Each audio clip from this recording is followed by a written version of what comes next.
día para todos.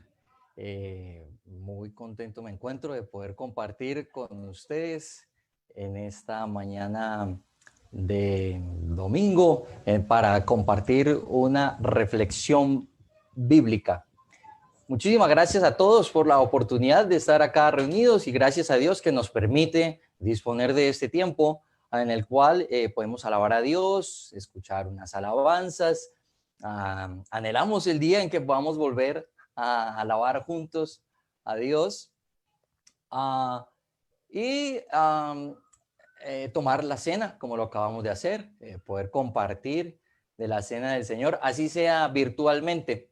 Hoy nos tocó, en el marco de esta situación, nos tocó vivir virtualmente la toma de la Santa Cena y también anhelamos la posibilidad de tomarla juntos en alguna ocasión. Bienvenidos todos. Contamos, gracias a Dios, con la presencia de muchos hermanos de parte de aquí, de la ciudad de Cali, pero también contamos con hermanos de fuera de la ciudad de Cali. Nos acompañan de Armenia, del departamento de Caldas, inclusive de Santiago, no de Cali, sino Santiago de Chile. Nos acompañan a Santiago Naranjo, que hemos estado orando por él, por su familia, por la situación de su hijo Jacob. Entonces, qué bueno que poder contar con ellos en esta mañana. Tuvimos la oportunidad de tener una charla que siempre es muy especial, poder pasar un tiempo antes como tal de la reunión de servicio, en la cual podemos dialogar de un tema de conversación. Fue un tema un poco pesado tal vez, de cuándo empezó a dañarse el país, si es que está dañado, ¿no? Tal vez algunos no, pues el país puede estar dañado, pero yo estoy feliz, yo estoy contento porque Dios está conmigo, excelente. Pero muchas cosas a veces son desanimantes, escuchar las noticias. Entonces pudimos hablar de cuándo empezó de pronto las cosas a marchar mal. Entonces nos íbamos a la época del narcotráfico, luego nos fuimos un poco más atrás a el asesinato de Jorge Eliezer Gaitán, luego nos fuimos más atrás y nos fuimos a la época de Simón Bolívar y Santander, la patria boba, todo esto. Podemos ir más atrás cuando llegaron los españoles y decir, oye, pues desde ahí comenzó todo a dañarse. Podemos empezar a echar para atrás y para atrás y en efecto llegamos inclusive a pensar, bueno, todo esto comenzó con Adán y Eva. Estos fueron los que comenzaron, los que se parrandearon esto. Bueno, no sabemos bien específicamente las situaciones actuales de que dependen, esto lo manejan los historiadores, los que saben de política. También nos preguntamos, bueno, después de la pandemia, ¿qué puede pasar? ¿Será mejor el mundo? ¿Será peor? Bueno, hoy vamos a reflexionar un poco acerca de este tema. ¿Cuándo empezaron las cosas a dañarse, si es que están dañadas? Que creo yo que sí. ¿Y hacia dónde nos debe llevar esto a pensar? ¿Qué es lo importante en medio de toda esta situación? Nos damos cuenta de las diferentes posturas que hay ante lo importante o lo no importante en medio de esta pandemia. ¿Qué es lo que debe primar entre nosotros en medio de una situación adversa que tiene su origen tal vez o puede tener distintos orígenes? Pues bueno, vamos a hablar un poco al respecto de esto. Pero para colocar en manos de nuestro Dios esta celebración, esta reflexión bíblica, el resto de la reunión que en este momento estamos llevando a cabo, por favor, acompáñenme en una oración. Padre y Señor del cielo, muchísimas gracias por la oportunidad que tenemos de estar acá reunidos en tu nombre, Padre, porque dispones los recursos para que podamos, Señor, contar, Señor, con esta reunión, podernos ver con los hermanos. Padre, anhelamos tanto poder volvernos a ver presencialmente, a disfrutar del cariño y de lo especial, Padre, que es compartir en familia espiritual, Señor Dios. Dejamos en tus manos, Padre, las necesidades al interior de nuestra congregación, los hermanos que son más vulnerables en medio de esta pandemia, Señor Dios. Te pedimos por todos ellos, por nuestros familiares también, en medio de esta situación de la pandemia, Padre. Te rogamos, Señor, por nuevamente, como lo hemos venido haciendo, Padre, por la salud de Jacobito, el hijo de Santiago, de Adriana, por la salud de Isabel Sofía, hija de Edico Aspud, de su esposo Juan Carlos, Padre, por la salud de Paula Andrea Betancourt, nuestra hermana en la fe, Padre, por la salud de nuestros hermanos mayores. Pues te rogamos por todos ellos, Padre, pero ante todo que el discernimiento espiritual permanezca en nuestro corazón, el deseo de hacer lo correcto, Padre, el deseo de entender lo que tú quieres que entendamos y de vivir como tú quieres que vivamos. En tus manos, Padre, está este tiempo, guíanos, y es en el nombre de tu Hijo Jesús en quien te hemos orado. Amén. Muy bien, pues sí, los que se fueron hasta Adán y Eva, creo que estaría yo de acuerdo con ellos. Tienen razón. Allí es donde esto empezó a dañarse. Así es que, pues vamos a ir allá precisamente a los primeros capítulos de la Biblia, que ya hemos tenido la oportunidad de estudiarlos en otra ocasión. Quisiera que me acompañaran, por favor, a el libro de Génesis. Por favor, en el capítulo 2. Génesis, capítulo 2, versículos 16 al 17. Ahora, alguien planteó en el tiempo que tuvimos de confraternidad de que todo comenzó con la maldad, el pecado de Adán y Eva. Yo quiero darle un poco, matizar un poco esto que se menciona acerca de cuándo comenzó todo a dañarse. Dice acá en Génesis 2, versículos 16 al 17. Y le dio este mandato, Dios le dio este mandato al ser humano. Puedes comer de todos los árboles del jardín, pero del árbol del conocimiento del bien y del mal no deberás comer. El día que de él comas, ciertamente morirás. Pues en la reflexión que les traigo en esta ocasión, considero que aquí fue el momento en el que comenzó todo a dañarse. ¿Por qué? No necesariamente hay que ir hasta el punto en el que Adán y Eva desobedecieron, sino en el momento en que se promulga como tal el primer mandato explícito que aparece en la Biblia. Recordemos, estamos estudiando el Pentateuco, estamos estudiando el libro de Éxodo y más específicamente los 10 mandamientos, pero hay que recordar que antes de esta promulgación, esta constitución del pueblo santo como tal, ya había mandamientos con antelación. Ahora, nuevamente, Moisés es utilizado para transmitir la ley al pueblo santo, pero ya Dios había ordenado ciertas cosas.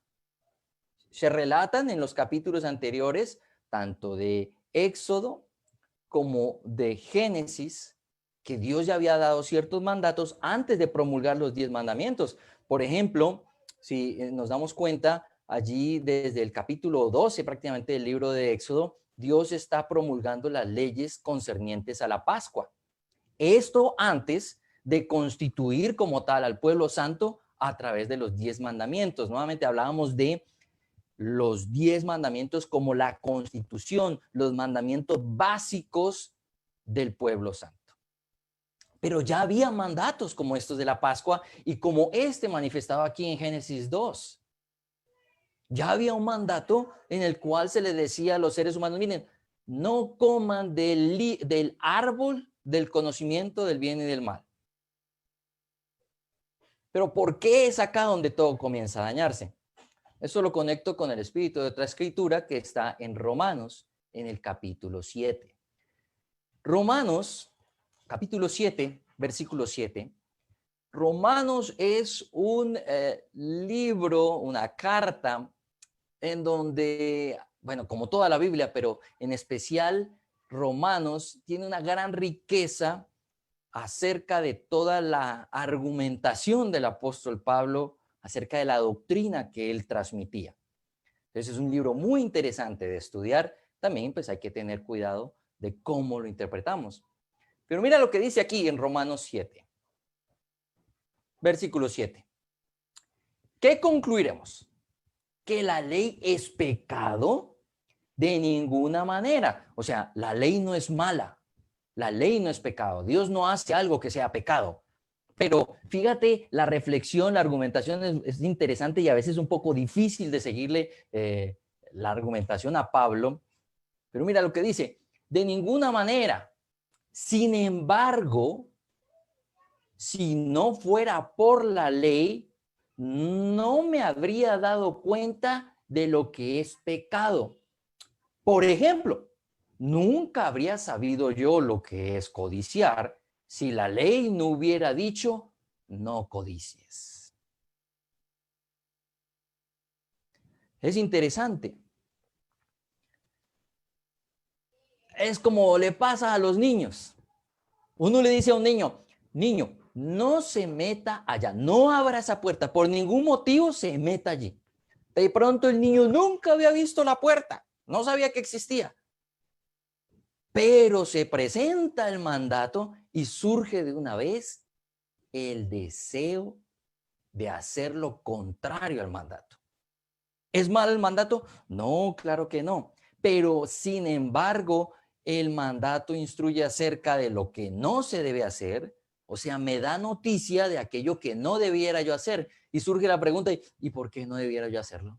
Y el niño empieza a mirar esa puerta y, ¿qué habrá allá detrás? ¿Y por qué no quieren que yo entre? Me apetece entrar allá. Tengo curiosidad. ¿Qué será estar allá? ¿Qué encontraré allá detrás? De pronto es algo bueno que, claro, los terribles y perversos adultos no quieren que yo experimente.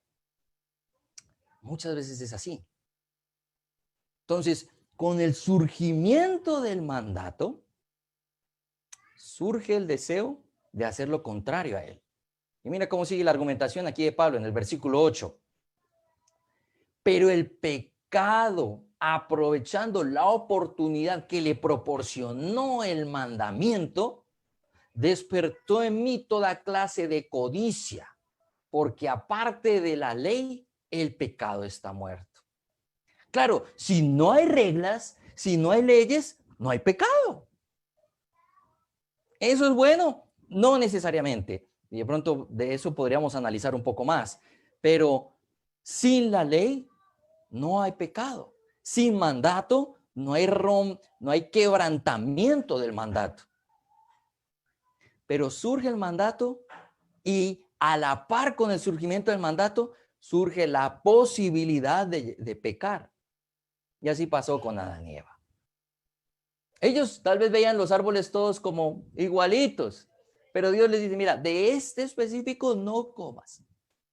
Ese empezó a tener mayor importancia y seguro que cada vez que pasaban por ahí, ¿y qué será? ¿Y qué pasa con ese árbol? Lo hemos visto, lo vemos como lo comento en los niños, pero lo vemos en nuestra propia vida. Cuando sabemos que algo no se debe hacer, muchas veces viene también acompañado el deseo poderoso de hacerlo. Entonces, fíjate lo malo que es el pecado, que inclusive utiliza lo bueno, porque el mandato es bueno, para que venga lo malo. Y continúa allí la escritura, la argumentación de Pablo. Romanos 7, versículo 9. En otro tiempo, yo tenía vida aparte de la ley, pero cuando vino el mandamiento, cobró vida el pecado y yo morí. Bueno, un comentario allí un poco al margen. Precisamente leyendo esta escritura, uno de mis hijos me cuestionó, o cuestionó la escritura como tal, podría decirse, diciendo, bueno, pero Adán y Eva no murieron inmediatamente. ¿Cómo así que cuando cobra vida el pecado yo muero? Sí, en el caso de Adán y Eva no pasó. Bueno, si nos acordamos, en el jardín del Edén, los seres humanos estábamos destinados a estar eternamente con Dios. Ante el surgimiento del pecado, viene la muerte. Son expulsados del paraíso y después de años, sí, llega la muerte, tanto para Adán como para Eva. Eso era lo que quería decir Dios cuando le dice a Adán, mira, no comas de este árbol porque si lo haces ciertamente morirás. Y se aprovecha de esa de pronto que no es realmente ambigüedad, la serpiente para decirles, no, ustedes no van a morir. Dios sabe que cuando ustedes coman de ese fruto serán como Él.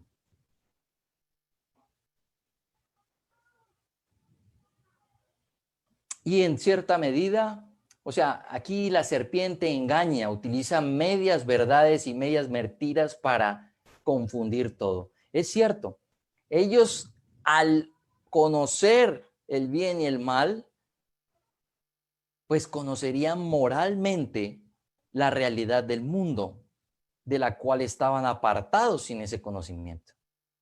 Y por ende surgirá el deseo de hacer lo malo, y el deseo de hacer lo malo los llevará a que efectúen el pecado, y en efecto esto les traiga la condenación. Entonces podemos ver cómo el mandato trajo el deseo de quebrantarlo, el quebrantamiento dio a luz el pecado en segundo lugar, y el pecado trajo la muerte. Esa es la realidad. El mandato tiene ese aspecto que, si bien no es su intención, el pecado se aprovecha para que esto suceda. Espero hasta el momento estarme haciendo entender. Entonces, desde acá es donde viene todo el problema del mundo, ¿sí? No tenemos que ir tan cerquita como Simón Bolívar y Santander, o el narcotráfico, o el COVID-19. No, todo empezó a marchar mal desde el momento en que surgió el mandato y el corazón humano albergó el deseo de romper ese mandato. De la mano con el surgimiento del mandato y la posibilidad de romper ese mandato, surge el juicio. Sin ley no hay juicio. Si no hubieran leyes en nuestro país, no habrían jueces, no habrían estrados judiciales, no habría nadie que acusar de nada. Pero de la mano con el surgimiento del mandato viene el juicio, donde se determina a alguien o inocente o culpable, donde se plantea la inocencia o culpabilidad de alguien.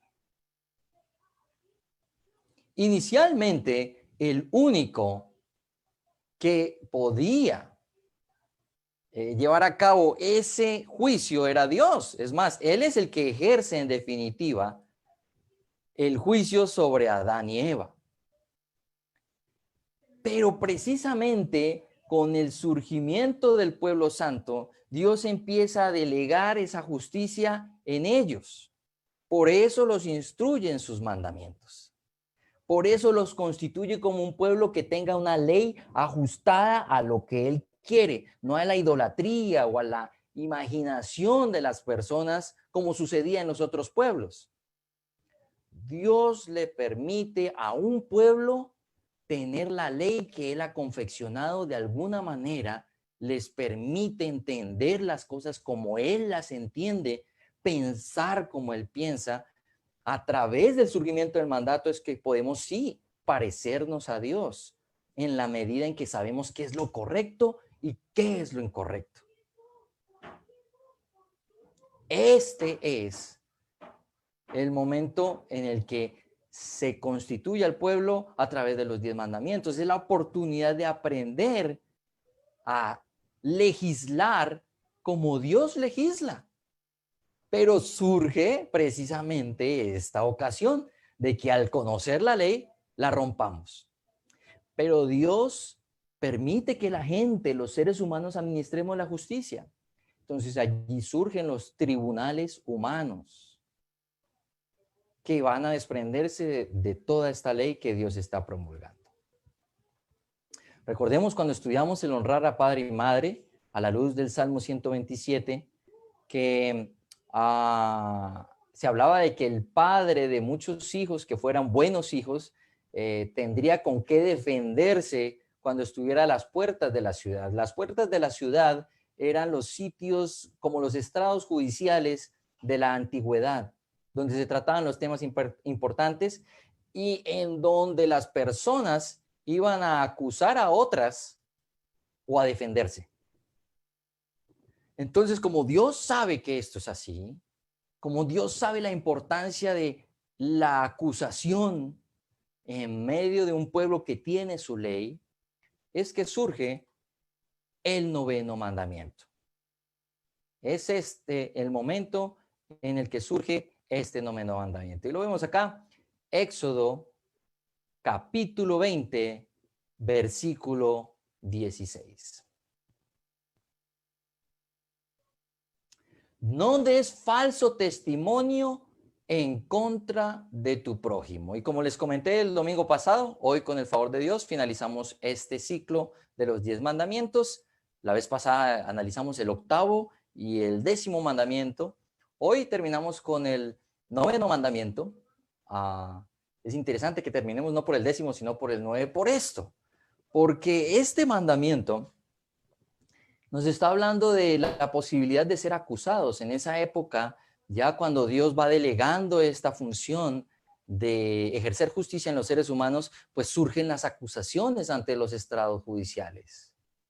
No es que a Dios le quede difícil administrar justicia, sino que Dios quiere que su pueblo tenga la sabiduría para hacerlo, de que representemos a Dios aquí en la tierra, que lo representara aquí en la tierra. Entonces era muy grave el que el pueblo que conocía la verdad de Dios, que supiera cuáles son sus verdaderos mandamientos, acusara a otros sin tener sustento válido. Hiciera acusaciones falsas a otras personas. Entonces, por esto es tan importante este mandamiento, el no dar un testimonio falso contra alguien más. De aquí es que se desprende todo esto. Porque esto en manos de los hombres, con tanto el deseo de pecar y pecar dando testimonio en contra de alguien, de esta manera, estaba exponiendo no solo a que la otra persona tuviera un mal nombre o fuera deshonrado, sino en muchos casos la misma muerte, la misma condenación. Eso es gravísimo, es bien complicado. Así es que de aquí la importancia de lo que pensamos acerca de otras personas, de lo que hay en nuestro corazón, de los juicios que ejercemos sobre el comportamiento de otros. Y allí podemos acordarnos un poco de las palabras de nuestro Señor Jesús acerca de que con la medida que midamos a otros, seremos medidos. De pronto no estamos ante un estrado judicial, tal vez no estamos frente a las leyes, pero en nuestro corazón hay una acusación contra el prójimo. ¿Tienes todos los elementos para juzgar así a tu prójimo?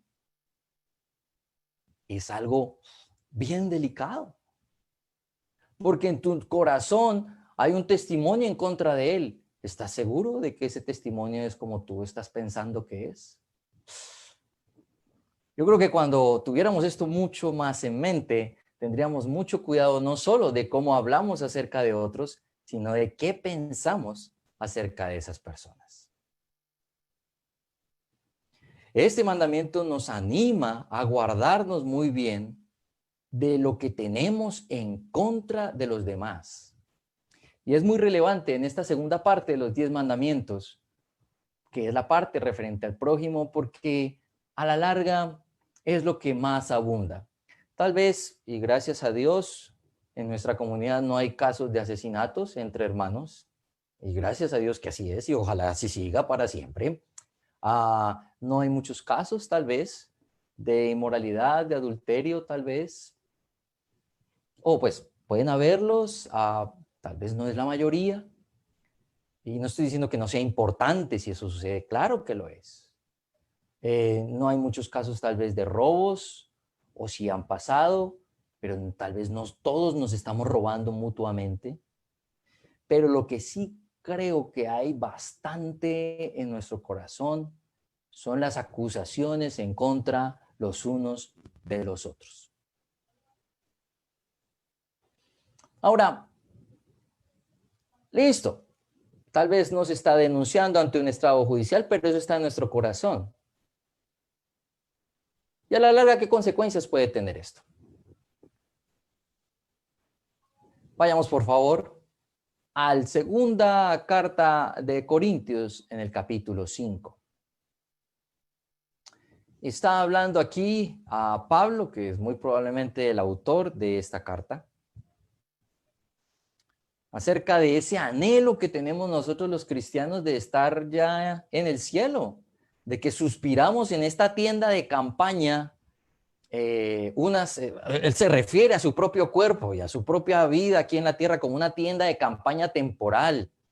Bueno, algunas tiendas de campaña están mejor conservadas que otras, unos estamos más deteriorados.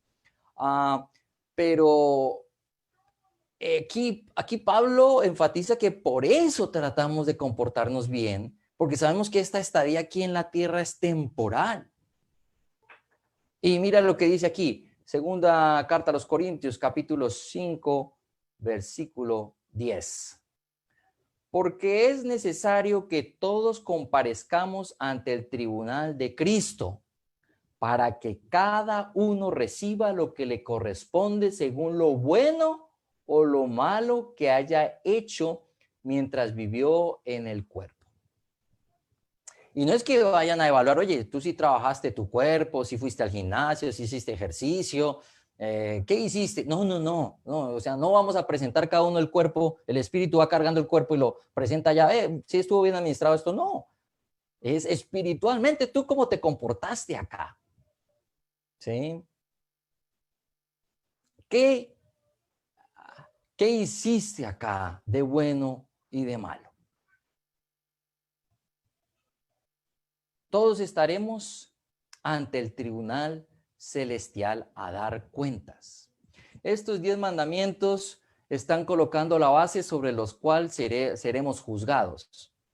Y en eso quiero enfatizar del 9º mandamiento. Habrán acusaciones en contra nuestra de todo lo que hemos estudiado hasta el momento. De comienzo a fin de los 10 mandamientos, y no solo de ellos, sino del resto de mandamientos y ordenanzas, decretos que aparecen en toda la Biblia, habrán acusaciones en contra nuestra. Y está la cantidad de acusaciones que yo me pongo a pensar que puede haber en contra de cada uno de nosotros, que yo digo, ¿quién podrá salvarse? ¿Quién no ha augurado idolatría en su corazón? ¿Quién no ha despreciado al verdadero Dios en algún momento de su vida? ¿Quién no ha deshonrado a sus padres? ¿Quién no ha sido adúltero de alguna manera? Que lo veíamos que no solamente con el acto mismo es que se comete adulterio. ¿Quién no ha codiciado los bienes de alguien más?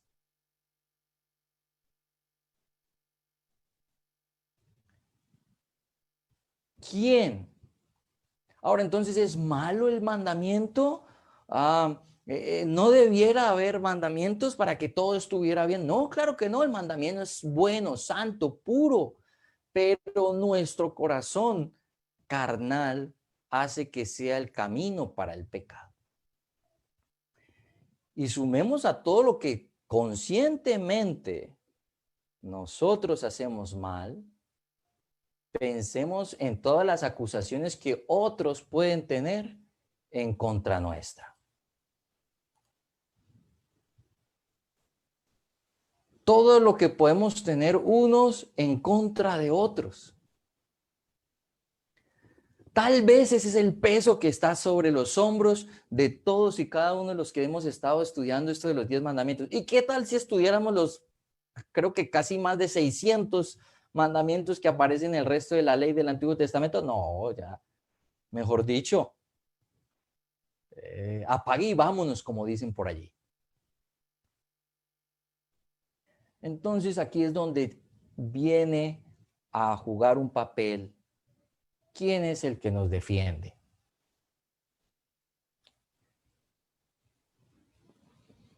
Las situaciones difíciles como las que vivimos no son fáciles de afrontar. Hay muchos temores, hay cosas que surgen en el corazón. Es comprensible de un lado y del otro. Hay cosas que tal vez, como lo expresaba el hermano que hablaba de la cena, Elvis, de pronto generan división en los corazones de los hermanos. Todo esto puede haber, pero lo importante es, bueno, ¿y qué vamos a hacer con eso? ¿Vamos a dejar que en el corazón abunden tantas cosas que nos acusan? ¿O vamos a voltear nuestra mirada a quien nos defiende? Porque sin Cristo, seamos acusadores o acusados, todos estamos perdidos. La ley está planteada y todo lo que hay que hacer está manifiesto para que nos demos cuenta de que en nuestras fuerzas humanas no podemos agradar a Dios. De que Dios es santo y que nosotros somos carnales vendidos al pecado. Y con esta escritura quisiera que reflexionáramos en hacia dónde debemos poner nuestra mirada en este momento. Quisiera que me acompañaran, por favor, a la primera carta de Juan. Por favor, en el capítulo 3. Vamos a leer varios versículos. Son 6 versículos. Espero que podamos captar que también la primera carta de Juan es una carta bien interesante de leer. A veces es diferente leer la carta de Juan a las argumentaciones de Pablo en Romanos. Esta es más como una especie de hasta poema, en muchos momentos se siente así como declamado para animar a una comunidad. Pablo está argumentando muy juiciosamente en Romanos, pero mira lo que dice aquí en la primera carta de Juan, capítulo 3. En esto sabremos que somos de la verdad. Versículo 19. Nos sentiremos seguros delante de Él, que aunque nuestro corazón nos condene, Dios es más grande que nuestro corazón y lo sabe todo. Queridos hermanos, si el corazón no nos condena, tenemos confianza delante de Dios y recibimos todo lo que le pedimos porque obedecemos sus mandamientos y hacemos lo que le agrada. Y este es su mandamiento, hay muchos mandamientos, hay más de 600 en el Antiguo Testamento y si le sumamos lo que puede aparecer en el Nuevo, increíble, pero este es el fundamental y este es su mandamiento, que creamos en el nombre de su Hijo Jesucristo y que nos amemos los unos a los otros, pues así lo ha dispuesto. El que obedece sus mandamientos permanece en Dios y Dios en él. Como sabemos que Él permanece en nosotros, el Espíritu, ¿cómo sabemos que Él permanece en nosotros? Es una pregunta. Por el Espíritu que nos dio. Realmente,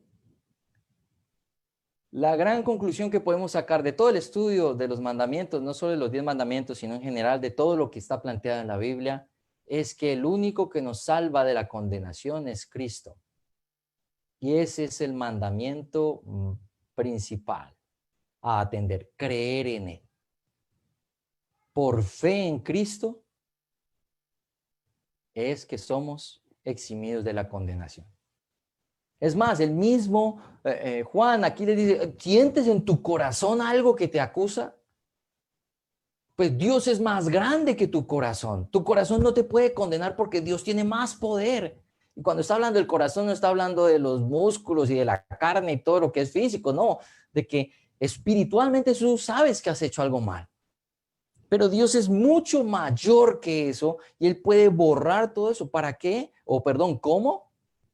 Pues con la sangre de su Hijo. Entonces, el que permanece en esto, permanece en Dios.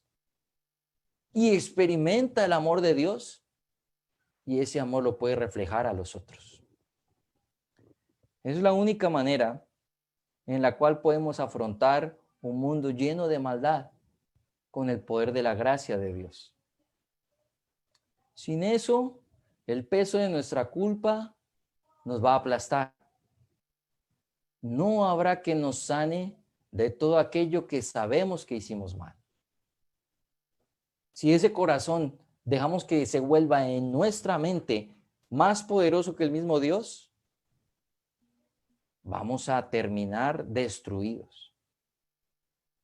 Y eso es algo que a mí profundamente me duele en la vida de muchos cristianos, que están buscando constantemente todas las normas, todos los procedimientos, todos los requisitos para ser aprobados.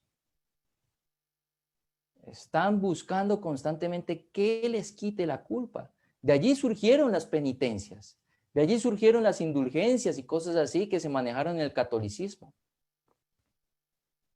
Pero el único que nos indultó fue Cristo. Y lo único que hay que hacer es creer. ¿Así tan fácil? Nada más ya creí y con eso estoy limpio. Ah, tan bonito, suave, ¿no? Entonces así la gente peca más. No puede ser así. Alguien que entienda que Dios tuvo tal amor no puede tener sino agradecimiento por lo que Dios ha hecho.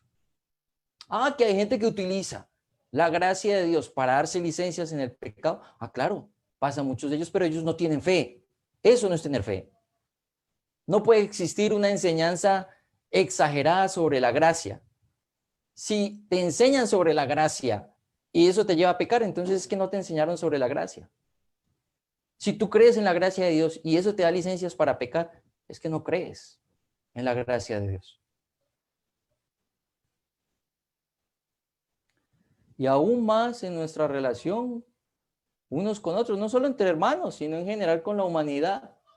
Cuando yo comprendo lo que Dios ha hecho conmigo y que me ha librado de toda la condenación que yo me merecía, porque todos estamos ante un tribunal.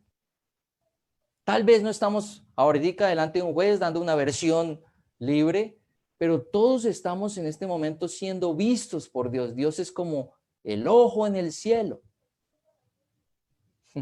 Como es una frase típica.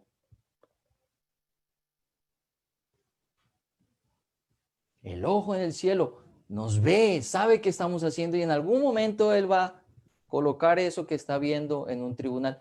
¿Qué nos puede eximir nada más de todo lo que hemos hecho mal? Solamente Cristo, la sangre de Cristo. Sabemos que Dios nos ama por eso, porque creemos en su Hijo. Y de esa manera también nos comportamos con otros. De nuestra parte hay gracia hacia otros. ¿De dónde surgen las divisiones? ¿De dónde surgen la multiplicidad y atomización de congregaciones? De que no hay amor entre hermanos. De que en primer lugar se coloca la descalificación por encima de la gracia. Ahora, que muchas veces hay buenos argumentos para acusar a alguien, claro, pero Dios también tiene excelentes argumentos para acusarme a mí. ¿Yo qué voy a hacer con eso? Extender la gracia a los demás. Tal vez de esa manera pasará muchas injusticias, tal vez alguien abusará de esa gracia, pero nuestro asunto gracias a Dios, no es ser jueces, duro como les tocó en el antiguo pacto, en donde ellos ejercían esa ley y de una forma que no supieron llevar a cabo, tanto que nuestro Señor Jesús les dijo en Juan 8, el que esté libre de pecado, que lance la primera piedra. Él no estaba eximiendo a la mujer adúltera, no estaba diciendo que no era adulterio lo que realmente había pasado. No, claro que sí. Pero el que esté libre de pecado, que lance la primera piedra. Entonces, el entendimiento, para finalizar, de toda la ley del Antiguo Testamento y de todo lo que de aquí en adelante iremos aprendiendo, no puede ser completo si no va de la mano con la gracia. Sí, hay una ley que nos acusa, pero tenemos un defensor mucho más poderoso que la ley. Y ese es Jesucristo. Ese es el Jesucristo que espera Dios que creamos, no el Jesucristo de milagros, de prosperidad, porque ni milagros, ni sanidad, ni prosperidad pueden comprar la salvación, ni son seña de ella, no son tampoco adelanto de ella. Que yo me sané, que yo soy próspero y eso es señal de la salvación que tengo. Pues yo no veo muy próspero a Jesús. Él no tenía dónde dormir. Él murió torturado y asesinado. A él no le fue muy bien, pero él es el más salvo de todos nosotros. Así es que reposar en esa gracia siempre nos va a llevar a querer obedecer aún más los mandamientos del Señor, a querer extender esa gracia a otros y por ende a aferrarnos cada vez más a Jesucristo, nuestro único Señor y Salvador. Con esto concluimos la reflexión acerca de los 10 mandamientos. Espero que haya sido edificante para todos ustedes, hermanos y amigos que hoy nos han acompañado.